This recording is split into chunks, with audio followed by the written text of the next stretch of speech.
Hey there, this is Hunter McDermott with anyonecanplayguitar.org with 12-bar blues basics.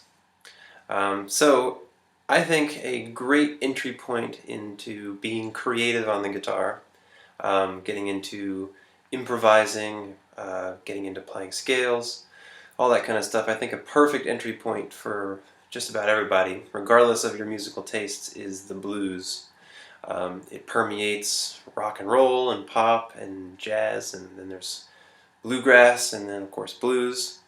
Um, and it's just a very simple. There's a lot to it. A lot of different ways of going about it: major, minor, 12 bars, 16 bars, all kinds of other different stuff like that.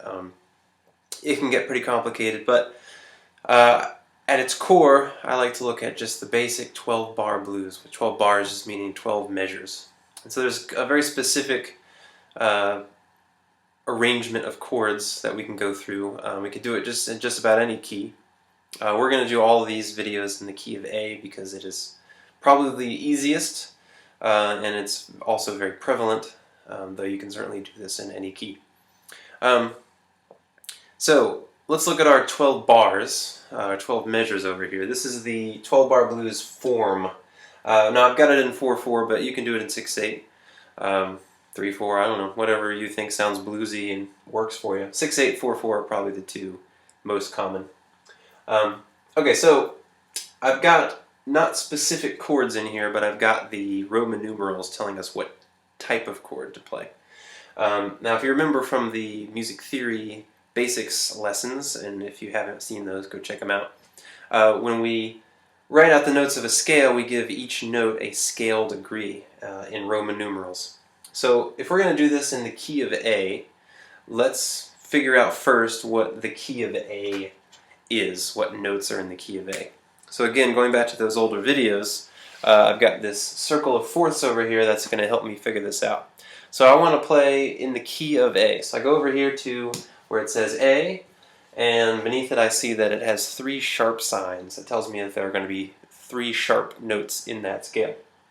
So I go down here where it has the sharp sign in this arrangement of notes, and I count 1, 2, 3. So I have F sharp, C sharp, and G sharp. So those are the 3 sharp notes in that scale. So by default, everything that's not sharp is going to be natural. And they're all going to be in order, alphabetical order, starting from the root, which in this case is A. So it works out. So the notes I'm going to have then will be A, B, and then C sharp, there's my first sharp, then D, E, F sharp, G sharp, and then back to A. Alright, so that's my, hopefully you can see that there, the light's getting in the way, but we have A, B, C sharp, D, E, F sharp, G sharp, and A. Again, so what I want to do is I want to figure out what my 1 is, because I need 1 for a lot of these measures. And then I need to figure out what 4 is, and I need to figure out what 5 is. So my first note of an A scale is an A note. So that means anytime I see a 1, here, here, here, and at the end too, I'm going to want to play an A major chord. So it's a pretty common chord. It's just the 2nd fret of the 2nd, 3rd, and 4th string straight across. I play it with these 3 fingers. Some people play it with 1, 2, and 3. Some people like to do a bar. Doesn't really matter how you do it, whatever you like. Alright, so anytime I see this A, or this 1, I'm going to play an A. Alright, so then what would my 4 be? I see 4 here, here, and here.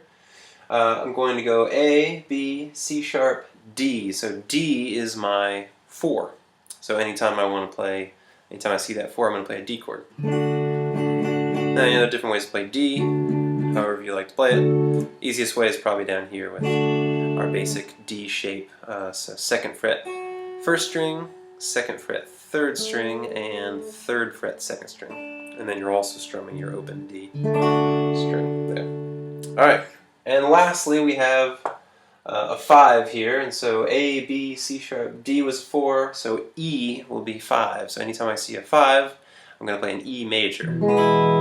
So you'll notice that all 3 of these are major chords, and from our chord scale lesson we learned that there are only 3 major chords in every key. So A 12-bar blues is covering all of them. It's giving you all the majors. Alright, so E major is 2nd fret, 5th string, 2nd fret, 4th string, and 1st fret, 3rd string. Everything else is open. Some people play it like this. Whatever works for you. Okay, so let me write that in there so we can see. Anytime we have A, or 1 will have A, which is the first 4 measures. Then we switch to D for 2 measures. Then we go back to A for 2 more. Then we have E, D, A, and A again.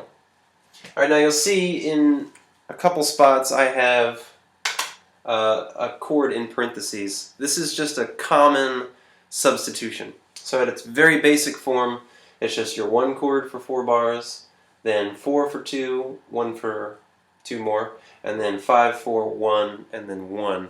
And then you'd repeat back up to the top and do it all over again. But a lot of times what will happen is people will throw the 4 chord in here just because that's a really long string of the same chord over and over again. So they'll throw the 4 chord in there, which in this case would be our D. And that just gives a little bit more interesting sound. And then also the 5 chord is often found at the end because that 5 chord really sounds fantastic when going back to the 1. And we'll learn more about chord progression, stuff like that a little bit later. Alright, so in its very basic form here, I'm going to play this 12-bar blues. What I'm going to do is I'm going to do a straight 8th note rhythm, except I'm going to not play it straight, I'm going to play it with a swing feel to it. So you can think of swing rhythm as sort of, you've got 8th notes, it's just 8 8th notes per measure, but the first or every other 8th note is a little bit longer, so it's sort of like long, short, long, short, long. You've probably heard that kind of rhythm before. You know, you can think about galloping on a horse or something like that. It gives you that da-da-da-da-da kind of sound. Alright, so I'm going to go through, the first time I'm going to go through playing it with what's written, then the second time I'll go through and I'll substitute in those 2 spots, and I'll just go through it twice real quick. So here we go.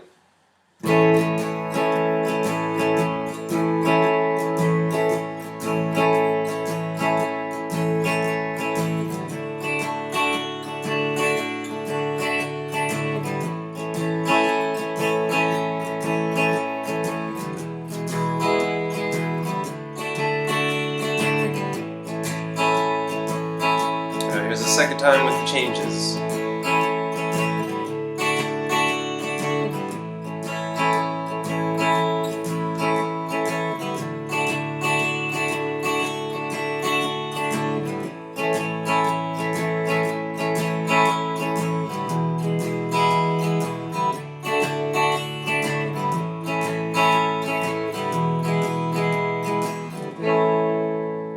Something like that. Now, you might be thinking, that doesn't really sound all that bluesy. Maybe a couple instances of it would sound a little bit bluesier to you. And that's because we're just playing major chords, and there's nothing wrong with that. If you throw some pentatonic stuff over that, which we'll learn in a future lesson, it'll definitely sound bluesy. So the chords themselves don't sound all that bluesy. But one thing that you can do is turn those chords into dominant 7th chords. Now, we haven't gone over that yet in any of my lessons, but you can look up, you can find chord libraries all over the place and check out what a dominant 7th chord is, and we'll talk about it a little bit later. But what you can do is substitute A for A7, D for D7, and E for E7. So real quick, A7 would be that. You can already hear it sort of sounds a little bit bluesier by giving us that flat 7 in there that makes it a dominant 7 chord, otherwise known as just plain old 7.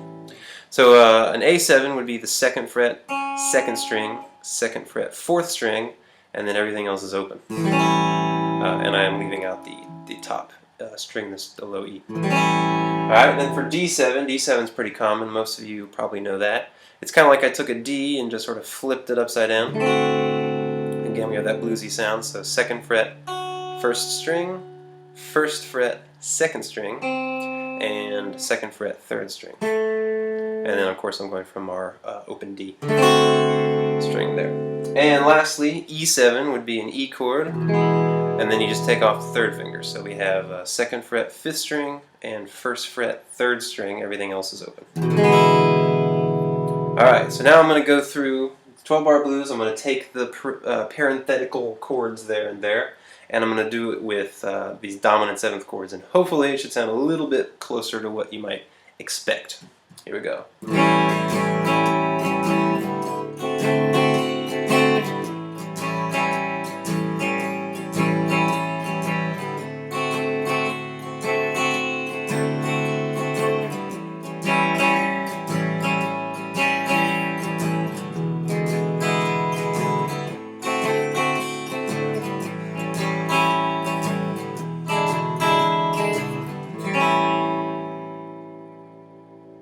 Yeah, something like that. So that should sound a little bit closer to your 12 bar blues, I reckon.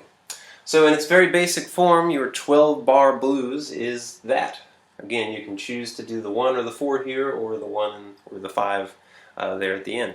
So a common blues tune would be playing through this 12 bar form just over and over and over again, however many times you want to go. You know, go 10 times, 12 times, 8, whatever works for you. Depends on how fast or slow the tempo is.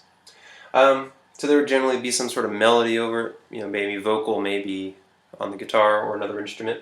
And then you'd have just sort of free reign to kind of solo and improvise over it, which we'll look at in a future lesson. So there you go. There's the 12 bar blues form. You can plug in any scale you want. Instead of doing A, you could do G. G is pretty popular. E is also popular. B, sometimes you see. Any key works. So there you go. If you have any questions or comments about this lesson, leave them for me. And also please subscribe and check out my other videos. Alright, thanks a lot.